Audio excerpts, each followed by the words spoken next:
We're live. We are live, not coming to you guys live, but it's live when we tape this. It's another week of Stand Up Explained. I am one of your hosts, Brandt Tobler. Live on Zoom. I'm Andrew Slater. And we, first of all, we just want to say thank you to everybody that's listening. I've got a nice message from a guy in Ireland, a couple comics in Phoenix. We've been getting nice messages all over the country, and you guys have come with some questions, so we're going to address those questions too. If you could do us a favor, just subscribe, rate, review if you are listening on iTunes and Spotify, Pandora, any of that. If you're watching on YouTube, just click the subscribe button because we will be putting out new episodes each week. And this one is this was a question that came in, and I'm interested to see what Andrew thinks.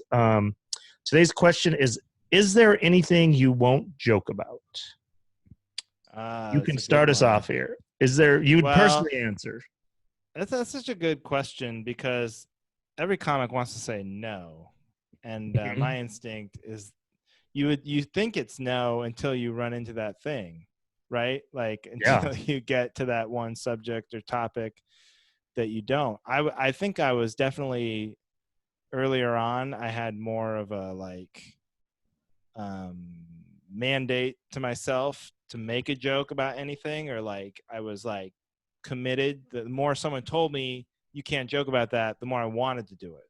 And then I'd almost force myself to do jokes that weren't even, looking back, they weren't even that funny, but it was just an attempt to prove to people I could joke about anything. But now I still believe that the ultimate barometer is if it's funny or not, because it's just, if it's inappropriate to the point where it's not funny, then that's the best gauge, because outside people are always going to tell you what's okay to joke about. We talked about this on another episode, what's clean or dirty, but people have insane ideas of what's appropriate and what's not. And I'm not talking about the PC police, but just anybody putting on any kind of show is going to have, they're going to say, don't talk about my paint job on the crappy comedy club because I worked really hard on this. And then that's not okay to joke about, so there's always going to be something, someone's going to draw a line. And so I think if you can make it funny, that's usually the best barometer for whether it's okay to joke about it or not. But the one area in my life, I'm sure there's this is a long answer, but think the one thing that I don't joke about is when it's not my tragedy to tell. If it's a story that happened to somebody else, and to me it's really funny, and I think I could make it really funny, but I would have to it's somebody else's really tough situation or something they really wouldn't want out there. That's where I try to respect that and go, well, if it didn't actually happen to me and they don't want it out there, I have a hard time doing that. Yeah, that's a great answer. That's way above what my stupid brain was thinking. But I think that's great. I really do. I'm glad you said that, because I think that's great. You shouldn't out somebody, or I think that's a really great answer. Yeah, for instance, I have a family member with mental health issues, and there's a million, Brandt's such a close friend, he knows some of them, but there's a million hilarious stories, incredible, that I would be happy to joke about, but it's just not my thing to tell, and so that's just one area I don't. No, that's great. I'm glad that we led with you, because I think that's a great, I was doing just more of a simple thing, and I was similar to you. When I started, I was challenged to try to, when someone would challenge me or say I couldn't write a joke about something, I would want to. For instance, starting out as a comic, I was obsessed to write the most clever N-word joke, where I would use the N-word, but in a clever, funny way that would be groundbreaking. I don't know what I was thinking with it, because I saw other guys do it, and it was I never even made it to stage with the jokes I was working on, but something like that, I was in hindsight. Now, do I go ahead. I would just say, for me, I'm not going to use the N-word on stage. I'm also not going to use the C word, but that's just they're different words. Obviously, they have much different consequences. But for me, those are two words. I got out of that phase when I was younger of trying to be the clever white guy with the N-word joke. And then for me, the C word, I just don't like the word personally. So I've never even went that way, where I've argued this with other comedians that are well, that's a big word in England or wherever. That's a regular word and all that. But then just getting back to it, I guess my answer on this is, well, I love what you said. I'm glad you said that because it's going to make me, I don't think I've ever done that, but I think comics for the sake of a joke sometimes would do something like you said and then not realize in the moment how that it wasn't their turn to out somebody. But just personally, mine is like, if I could answer, I think everybody has their different, I wouldn't tell a joke. It's just what you're comfortable with, you know? Yeah. Well, like, and it's funny you said that because it's not just when I had that feeling where like people are like, you can't talk about this, or you can't make this funny.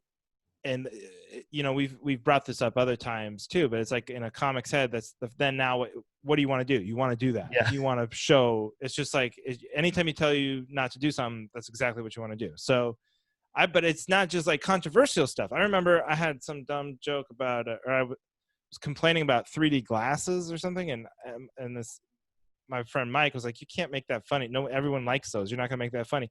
And I worked for months just to make a 3D glasses joke funny, and it never worked. But like it was such a waste of time and energy. So it's not even just controversial stuff. If you tell comics not to do anything, that's what we want to do. But the N-word thing is so interesting too, because it's like, again, we grew up watching white comics get big laughs using, like, you think of Chevy Chase on Saturday Night Live, and then you think of, like, I know Artie Lang had it in a bunch of bits, and Louis would say it Louis had it casually, I think Bill Burr's done it. maybe, I mean, I've seen so Neil Brennan do. I mean, I've seen white comics and do people good. do it much less now. Yeah. You know? But it's like there was a time where that was like kind of, and you look up to all these comics, you're like, oh, if you're like really great and you have the perfect joke and it's bulletproof, you can do it. But it's like the wrong math. It's like the wrong way to get at a problem, I think, because even those comics, they were doing, like the one I was thinking about with Artie, I think he tells like a real story, but then they're not sitting down going, how can I write a great joke about the N-word, and so I can say the N-word on stage. They're writing a joke, and that just happens to be what the subject, you know what I mean? They didn't come at it backwards like that. Well, the funniest, yeah. Oh, go ahead. No, but I did hear there's one, the guy doesn't say it, but there's one, this guy Seth Lazier, I think in Seattle, he had a joke where he said, he goes, he was talking to his black friend, he's like, is it okay if I say the N-word as long as it's like, if it's in a song, if I'm like singing along to a song? And his black friend was like, oh yeah, I guess that's okay, you know. He's like, okay, happy birthday. I love that joke. But he doesn't have to say it, you know, so it helps. Yeah, I've always quoted that joke. I wish I knew who. I'm glad you said it was Seth, because I've always wanted to give credit to who does that. I think it is. I think, you know what, that brings up a funny story that I didn't even think about going into this. So at your bachelor party, you and I had a crazy experience, a wild story where a guy screams the N-word, and it's part of the story. And he wasn't in my group. Yeah. Just for clarification, this was a stranger. All right, go ahead. Yeah. So, but I've tried that because I think the story's funny. And when I tell the story in group settings, I mean, I obviously preface it. I didn't say the N-word, but this guy, he screamed the N-word. But I've tried it on stage. So I tried it on stage. I tried it one time in Vegas on a late night show that they dubbed a dirty show. Again, you don't know what clean or dirty. And I don't know if me saying the N-word is dirty. I don't know why I thought it would be okay. But anyway, so I told it, and it's a long story. I don't want to do it now, but this guy just out of nowhere screams the N-word to a bunch of people out on a boat that were our bachelor party. So I told this story, and there was a black lady sitting in the back with like 8 of her family or friends, I don't know. And she just started going, And then on stage, I'm like, no. I didn't say it. This guy said it. We couldn't believe he said it. She's like, nope, get up. And they march right out of the club. And as they're walking out the doors, and the comedy club owners are looking at me like, what are you doing?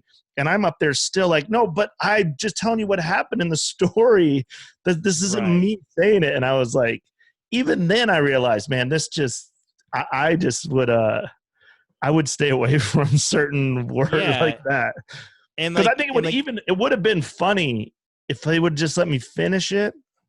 But in that moment, I didn't even get to finish it because she was just like, and then the Right. audience just went, "Oh God, now we have a problem." Well, and that's the point, right? Like, it's like, what's the ultimate goal? The ultimate goal is to tell your funny story. And Yeah, if you can't even get past, if people just can't get past that word, for a million good, valid reasons, then it's like, it's not worth, like, why are you yeah, going to, you're going to pound your head against the wall to say this thing just to be able to say it, it yeah. just, Well, that's an excellent point. So that's not something I wouldn't joke about, but it's something I won't joke about because it just doesn't do good. So I guess there's a little yeah, difference there. Like I'm not scared to tell the story or joke. It just doesn't go good. And like you said, the goal is for it to do good. And I think scared is the wrong word there. Like I'm not again trying to challenge you. Like tell your joke, you pussy. Don't be scared. But right. No, I know. um, Yeah. Yeah, and I'm because dealing you, with it. I'm dealing with it right now with a story, a true story that happened to me in my life where I used the word retarded, which was part of it's just part of the story. It's the key to the story. It's a key to everything that happened in the story. And I've caught some backlash, after shows. Someone will come up and be like, "Well, you shouldn't have used that word." And I'm like, if I don't use the word, the story doesn't make sense. And it really happened in my life. I'm not using that word for shock value or something. So in that instance, that's something that some comics have told me I shouldn't do, but I'm going to stick to my guns on that because it's a real story about my real life. Everything that I say on stage happened, but well, it's and it's interesting. that's true too. Like, I think that's always my barometer too. It's like, I want to be able to defend it, like, to anybody. Hmm. So, like, you don't have a bit in your act that, like, you're like, oh, I can talk about this, I can say this, but then you'll only defend it to certain people, or you only do it on certain shows in front of certain types of crowds, because you're like, oh, if these people are here, I can't do it. Or and even if they're here and they get mad, I have to be 100% confident in my explanation, my defense. It has to be like bulletproof, right? Because if it's not, and I just go, yeah, well, you don't know anything, or what, then I don't feel good. I want to be able Hmm. to defend it, like the logic of it and why it's not like just mean for the sake of mean or whatever, why it's funny Yeah, or why it's necessary. You just want to put thought into it. And if you're like, I could defend this night and day in any place, anytime, then you're probably good. yeah. That's a perfect. I mean, and I feel that way about that. And then there's jokes I would have said when I was younger, and it was a different time in comedy. But I would have my earlier argument would have been like, it's comedy. I can say whatever I want. It's comedy. Where I like what you just Yeah. said, like that bit, I can say, hey, this is why I said it. This is why it happened. If you listen to the story, the problem is when you say some of these trigger words, they audiences will zone out and not even. I've had to explain the whole story to upset audience members afterwards because the second they heard a word they didn't like, they were furious with me, which is Right. so frustrating. Yeah, no, I know. And that's just something you have to add to your calculus. I mean, it's like, it's one thing to say, like, I'm going to say whatever I want, and that's their problem. If they get triggered, they can leave, or they don't have to. That's comedy. They don't need to come to the show. It's like, okay, you can do that, right?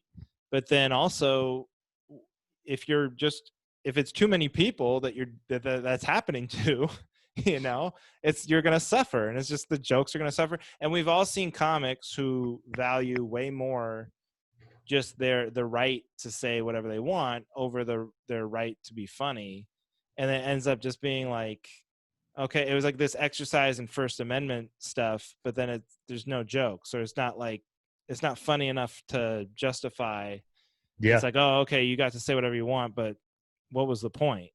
Well, and You're, you and what we always talk about on here, you have to again look at the business side of it. So if I'm saying something a little risky and Andrew's not, but neither of us are really bringing anyone to the club, and they're paying us both the same, and Andrew's getting zero complaints and I'm getting more, you're just inevitably going to lose stage time. I mean, and you can say it's not fair, and you can say that's censorship, but I mean, right. it's really the truth. So you have to, if you want to just be shocked, I don't know what you just crazy, just know you're going to have a bigger battle, because unfortunately we live in a Yelp world, and those Yelp reviews unfortunately don't matter to the First Amendment. Well, it's like we've addressed this before too, but then the ultimate get out of jail free card is just to be able to draw your own audiences, so Yeah. if you're right, you can make that bet. You can go, by saying whatever I want, I'm going to become famous, or at least like podcast famous or whatever, and be able to draw like big crowds, and then none of this is going to matter. And it's like, that's great. But that's like a bet you're making Yeah. Well, that can be that's kind of the risky. And if you want to work in the meantime, like, yeah, there probably are some things you're not going to be able to joke about. well, that's the problem. You're going to see some people are going to look up to these guys that say whatever they want. But just like you said, the reason they say whatever they want is because they bring their own fans. When you Right. have your own fans that know you're going to say that kind of stuff, they're not going to give bad Yelp reviews. They're going to go tell the owner the best night of their life, spend all their money, and buy merch and do all that. So that's the hard part is I remember that argument when I was starting out too. Well, how come I can't say it, but so-and-so can say it? And I think you Right. just nailed that right there, because so-and-so brings his fans and his or her fans, and they know what they're getting into. So they don't, if you're a fan of somebody that says something like that, you want them to say that. You're disappointed if he doesn't do the crazy stuff, whereas you're not going to go complain. Right. So just because Like you see your heroes do it, you got to realize they're selling tickets. For sure. And like, case in point, like the club I started at, I've said this before, but you couldn't say the F word. That was the one rule. It was just the most arbitrary. Just you could say really whatever you wanted, but just not the F word. So, but do you think when Dave Attell came to town that he told him not to say the F word? No, Yeah. he didn't have any rules. And then every once in a while there'd be some stupid comic going, well, why is it okay for? It's like, why do you think, bro? Yeah. Because he's charging $30 a ticket when Dave Attell is here, and it's sold out every night. So it's like, it's a different. It's just different rules, and that's just the Yeah. way The difference is Dave Attell's making him fucking money, and you're Right. not making him any fucking money. That's the difference. Well, another thing that I guess we should address on here, which isn't really in either of our wheelhouse, but like, I think a lot of this argument comes back to, can you make jokes about rape? Can you make too soon like if someone dies? I know that's not really either of our styles, but Yeah. what do you feel about that? Well, it's like, it's again, that's sort of, it's been like a slow education, I think, for everybody on a lot of those things, and survivors have expressed like, oh, it's actually just saying the word, even if you're on the right side of the joke, just by discussing it at all, it's like triggering. I have a joke, or I had a joke on it's funny because I was uploading my old album. I never had put my very first album on anything on like online. I literally was just selling it on CDs for years, and then forgot about it. And then when I did my new album, I was like, oh, I'll just throw this old one up too, And there was a joke on there that was like, again, was totally, I could defend it. I could defend it to you. I could defend it to anybody. But I was like, man, I do say the word rape a lot in it. And it gave me a cringy feeling now, listening to it with like 2020 ears. So I don't think it's like I would never joke about it, but I do. You know what I honestly would do? I would just like limit the number of times I would say the word rape in my set, because Yeah. or even on this podcast, honestly, saying it too much now makes me feel weird, because it's like, just that's been put out there that like the word itself, or just talking about the idea of it, when you see it in shows like on Game of Thrones, this is like a fantasy show, but even they get pushed back on it because it's like this thing. So you have to be able to justify it and its purpose. So I don't think I would never make a joke about it, or like celebrity deaths. I have no real problem making fun of celebrity deaths. I like Kobe jokes or whatever. Like, those don't bother me at all. My bigger concern with those is like, I'm not going to spend a bunch of time writing celebrity death jokes, because how long am I going to keep it like a Kobe joke? Yeah. I guess it's good for Twitter or whatever, but yeah, I don't want to do it just to be first. I don't want to do it because then it's like just this race to be the most offensive possible. I'd rather just try to think of funny stuff. And yeah. No, I agree. And I'm open. I mean, I think, I guess I would defend the right for anybody to make any jokes. I necessarily won't do them, but there's stuff I mean, I do jokes about racial stereotypes in my act that I catch shit for a lot, but I think those jokes are funny, and they were written, again, what you said, like, that's another problem I have is, like, if I talk about another race, people call that, oh, you do those racist jokes. I go, well, I don't know if they're racist jokes. It's just I'm talking Oh, that's about, the worst. That's the yeah. worst when you So, don't like your allies. yeah. After So it's like, that's the thing. Like, I joke about black people, Mexican people, and stuff. And those are jokes that were written. Again, I could defend those jokes. You never want to defend your jokes, but I wrote jokes that, that I wrote when I was hanging out with black people, or the black one is the one that gets me in the most, I wouldn't say trouble, but like you said, that's the ally I don't like, is after shows, people are like, dude, you're funny, man. We do that racist shit. I love that. And I'm like, why not really? I wasn't trying to do racist shit. If just because I talk about another race, to me, I think you're allowed to do that. I talk about a lot of race. I talk about whatever I think is funny. And I think the shit is funny. Again, like what you said, everything we ever talk about on here is, if it's funny, then it's okay. You can do funny. But that's another thing that I personally run into is like, no, they're not racist jokes. They are a joke about a race, but I do a joke after I do. Sometimes I get like groans if I do a race joke, because I do. So the club here in Denver, the South Club is a higher end club ticket price wise. So the crowds are very white and very old, rich money. And so then if I do a black joke, they are the ones that are, for some reason, I've never had a black person offended by one of my black jokes, except for when I told that story, but that wasn't even a joke. They just didn't like that part of the story. It's the white people that always get so mad at me. And they're the ones that always call them, if I make a joke about another race, like, they're racist jokes. I was like, I don't know if that's true. I think if you had black friends, you would get the observation and you would know what I'm talking about. But that's the one that causes me a lot of problems. And then I always back it up with, like, I make a dumb tag to it. Like, I have they do a race out here called the Boulder, the big, like, race. I go, I have a Boulder 5K joke that might be a little too racy for this room. And then they'll be like, but then sometimes they'll be like, no, do more race jokes, do more racist jokes. I'm like, I don't know. It's just a weird thing. Well, and like, that's the problem too. It's like, sometimes you have a joke, right? And you're like, I know why this is funny, and I'm doing it, and I like why it's funny, right? Yeah. And I like the way it works. And maybe it's about a touchy subject. Maybe it's about race, right?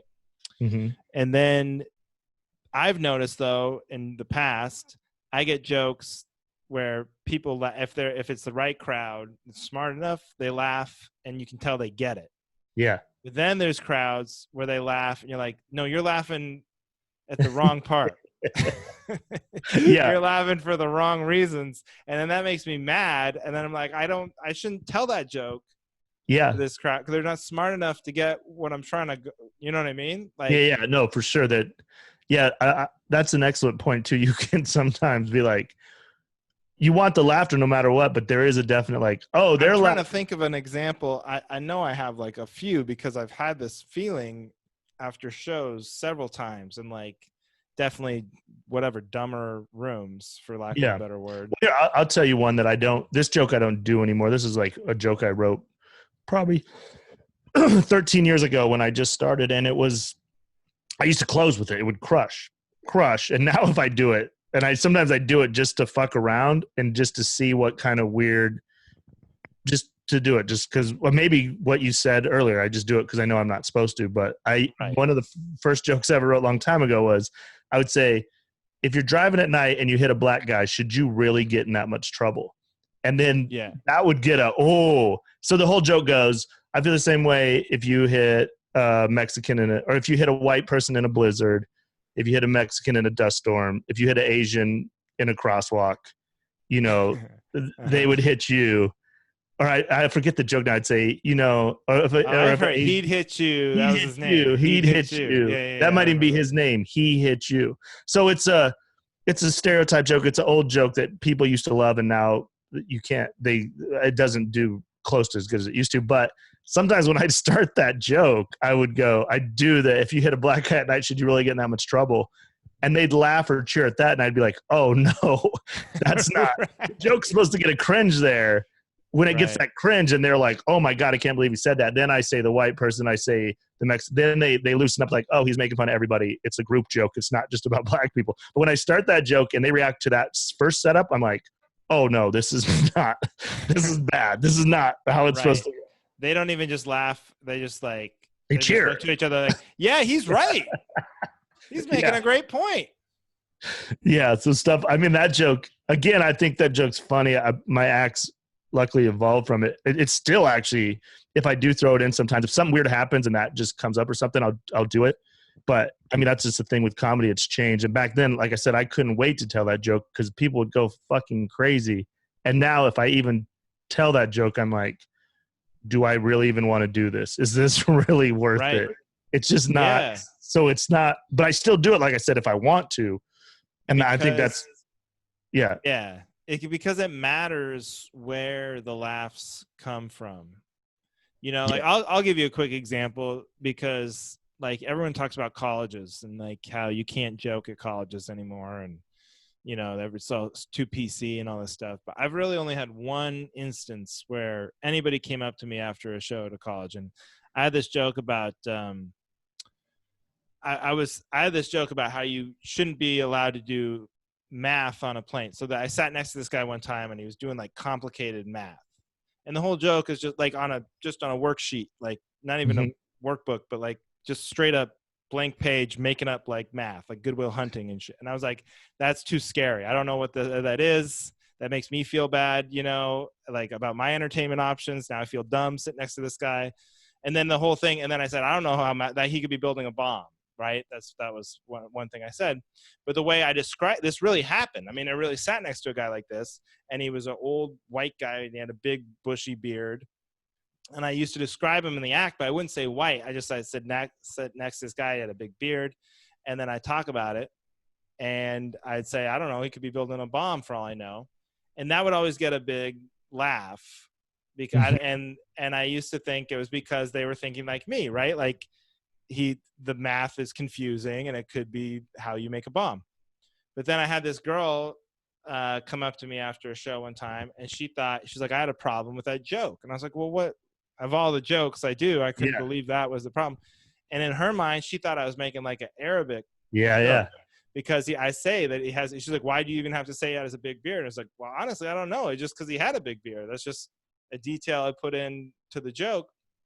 And then it hit me, oh, people are laughing because of that. And I was like, Yeah. I don't want to get, that's not the point of the joke at all. I don't want to get a laugh because I'm making some hacky 9/11 joke, you know, like, so I was like, as much as people complain about college kids, like she was very respectful, you know, and and I was like, you know what? I never thought about it like that. And I don't need to say the guy has a beard. That's not the point of the joke at all. So it's easy for me to take that detail out. I don't need to, or I could say a white guy with a big beard, but then that seemed too wordy. So I just took out all the Oh, I was just saying. So descriptions. then I just I was said I curious. sat next to this dude on a plane doing math, and the joke still works and it gets what I want when I want it. But I don't have this like the bomb thing gets a laugh, but it doesn't get like the same laugh. If you know what if that makes any sense. But so that's an example I can think of where it's like I didn't even know I was getting laughs. Why I was getting the laughs, you know? Yeah. Well, yeah, that's funny because I was curious what you were going to do if you're going to take it out and then how, but if it didn't really affect the joke, then you realized. No, I That's a didn't perfect care. example. I mean, I think the joke wasn't about dudes with beards on a plane, you know? That was, I don't want that. I don't even want it to be that confusing. Like the joke is supposed to be a dude doing math on a plane. Like that was the whole bit, you know? Well, I think that's a perfect example. So something like that, you could stick to your guns and say, I'm an artist. I'll do whatever the fuck I want. I'll say whatever I want. But if someone comes to you and says, hey, this joke, I didn't really like it. That part of the joke bothered me. And then you realize you don't need that part of it in the joke. I mean, maybe then I would just scrap it, you know? And my first instinct was to get defensive. My first instinct was like, put my guard up, like, here we go. And I was going to yell at her and I was going to I wasn't going to yell at her, but I was like really going to defend myself. And I was like, this really happened. The guy really did have a beard. Okay, Yeah. how do you want me to, it's a joke about math, or I can't do a joke. But then once she said that, it was just like a smart enough observation, and then it just dawned on me, and I was like, oh, that's actually. So if you're able to not be defensive, and I But you, could still say whatever I want, I would never get in trouble for that joke. I no, could say it anywhere, anytime on TV. No one would have any problem with it, except for but this, but few that's good politicians. that you can be not defensive about it, because like you said, I can't. It's been 99% of the time when people have come to me and told me not to do something, I'm like, go fuck yourself. These Right. are my jokes. If you don't like them, write your own jokes. You be a comedian. I mean, it's weird to say we're artists, but I guess we technically are artists. I wrote that joke, and I don't know. First of all, you don't know shit about comedy at all. Most of the time they come tell me just the wrong thing. But when someone's passionate about like, hey, you shouldn't do this, I'm like, you shouldn't do this to me. You shouldn't tell me how to Right. do my job when you don't. So I definitely could learn something from what you just said. And at least before I go off, But take it a had to second. be, valid, right? Like I Yeah. wasn't going to just drop something because they told me to, Well, I'll tell you an example. The last time I got really mad was we do a show here called Thick Skin, and it's a wild show, and they call it Thick Skin for a reason, because the shit gets wild sometimes. But I wore an R. Kelly shirt as a joke. I had this old R. Kelly shirt that I just bought at a thrift store that everybody loved before R. Kelly was pissing on people getting in trouble, right? So I wore it as I walk out, and then and people are cheering, going crazy. So then, of course, after the show, this like 23-year-old girl comes up to me, and she had just watched the R. Kelly documentary, and she's like crying. She's like, I can't believe you'd wear that shirt, blah, blah, blah. I go, it's just a shirt. I was doing it as a gag. It's a shirt. I didn't just buy this shirt. I've had this shirt for over 10 years. It's a funny shirt. I'm not supporting him as an artist. I tried to like, pussyfoot around it and be like, and just right. cater. I didn't want her. There's nothing worse than a patron sitting there crying in the middle of a lobby of a comedy club when you're the comedian. So I'm trying to do damage control. And this girl just kept going off. And I was like,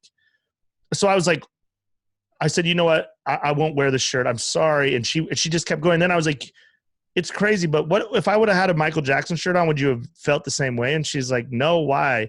And this girl, she had just was outraged because she just watched that R. Kelly thing. Right. She had no idea there was any Michael Jackson allegations.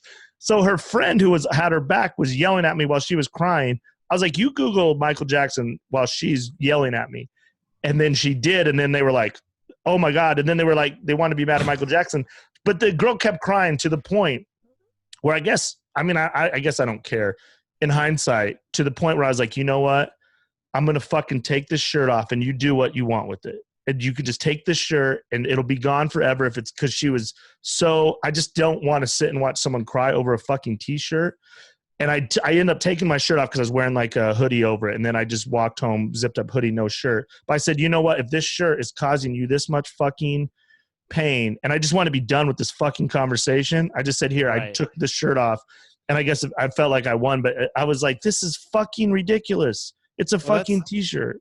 That is one thing that happens. Like when people do get offended, and I don't know if we're wandering into the different territory here, but when people get offended, it's always about something that they are like, this is the most important thing in the world. Yeah. Right. Like if I know you probably have an OJ shirt, right? And if you wore OJ murdered people. Yeah. If you wore an OJ shirt, people just laugh. Yeah. Well, or if like you said, the Michael Jackson thing, the exact same situation, like a sexual abuser, people would laugh or they wouldn't care, whatever.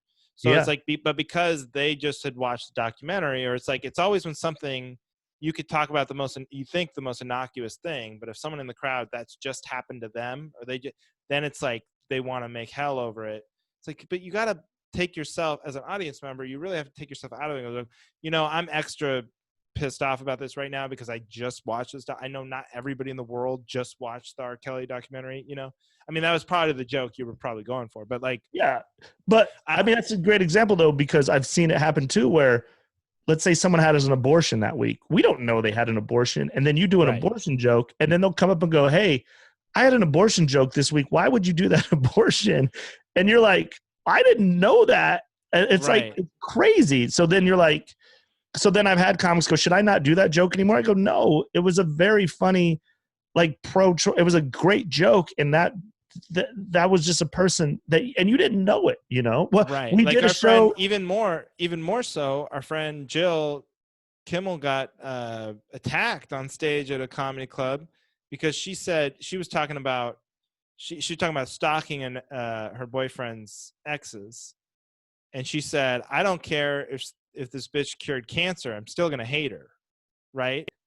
But like all an audience member heard was the word cancer, and like her son or son's friend or somebody was suffering from cancer, and that was enough for that person to get so mad that they went out, tried to go on stage and attack, Threw the glass at her and threw a like glass at her. So attacked it's her like, right on does stage. that mean you're not ever allowed to say cancer on stage because someone might be going? I mean, it's like, Yeah. no, of course not, But audience members will always think that whatever's happening to them should be known by everyone and Yeah. respected. What I mean, that's the perfect point. Is like we started this episode like what you couldn't joke about if there was like rules and stuff, but I think we kind of wandered into the shit that's going to cause the most problem for you is jokes that you're probably not even Yeah. gonna even know. Oh, yeah. So it's like there's no point in like making rules for yourself on like I can Yeah. joke about this, I can't joke about that. I mean, you could have like personal things in your life you don't want to talk about. It's totally fine.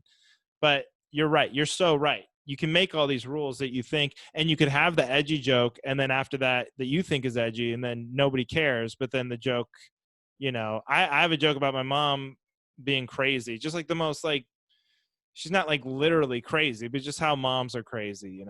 But then the way that it's on this like dry bar thing, so it's all these like Facebook moms watch it and stuff, and they get so many complaints, so many people comment like, how dare you make fun of mentally ill? It's like it's the word crazy in the set, because the Yeah. title on the bit is like comedian's mom goes crazy or whatever. And so they think I'm making fun of my poor mom, and I try to fight with them at first. It's like, that's my mom's favorite joke, just settle Yeah. down, but they're unbeatable. They just come after you in waves. So I gave up Yeah. on that. So I guess to summarize, I would say you can joke about, I mean, I don't even think you can joke about whatever you want. You want it to be funny. And It's like a locker room, they talk about like winning is the ultimate cologne or whatever, or it covers up any I don't know what the phrase yeah. is, but that's what laughter is. It's like if it's funny enough, it covers up a lot of problems with like the social justice issues. Yeah. So you really can joke about anything, but it's Well, got to and be really really funny. yeah, it'd be funny. But here's another thing I will say. I'll defend every comedian's right to joke about everything they want.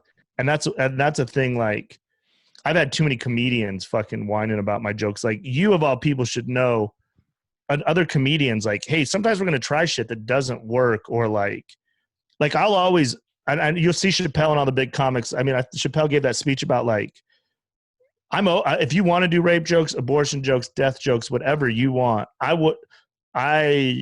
will support that. It's better if they're funny. I mean, you could do a rape joke. I'll just be like, I just don't like that joke. I'm not saying he shouldn't do it. Right. I'd say he shouldn't do it because it's not funny. That's what I'll say. I will never tell another comic you shouldn't do a joke because of the substance. But I will say, hey man, I wouldn't do that joke because it's not funny. Especially if it's just to like do the shock value shit, I would say you can keep doing it, but I wouldn't do it or I don't enjoy it because it's not good. 100. Yeah, I think that sums it up. Yeah. So yeah, just be funny, but as we've talked about on here too, take chances, be funny. You don't want to just be vanilla. Don't you think? No, you Andrew, don't like want to. Here's what I would say: you don't want to self-censor. Yeah. So you don't want. Again, we've talked about this before, but you don't want to like stop yourself. Be like, oh no, that's bad. I shouldn't joke about that. Like, don't self-censor. But if you believe in it and you know the joke is funny, or you really think the joke is funny and you want to try it, then try it. Don't self-censor, but also don't try to like do the outrage machine just for the sake of being outrageous, because it's just lame. It's like it's hack.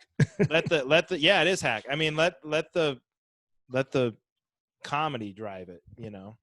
Yeah, that's perfect. I was just gonna say the same thing. I wouldn't sit down to write something offensive, but if you get something that can be a little cross the line for some people, fucking, but you believe in it and you like it, then Right. go for it. And as comedians, like the biggest comedians, all comedians around should always, you'll see all your heroes. They'll always have, to me, the biggest comics are always like, no, I'm not saying he has every right to say it, but it's just not going to be, it's just not worth it if you're not funny.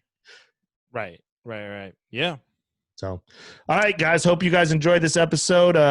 Go tell some crazy jokes. If you have any questions for us, send them in the comments or shoot us a message on social media. I'm at Brandt Tobler everywhere. He's at Andrew Slater everywhere. And that's it for this week. Sign us off, Andrew. See you next time See you on next time. Stand Up Explained.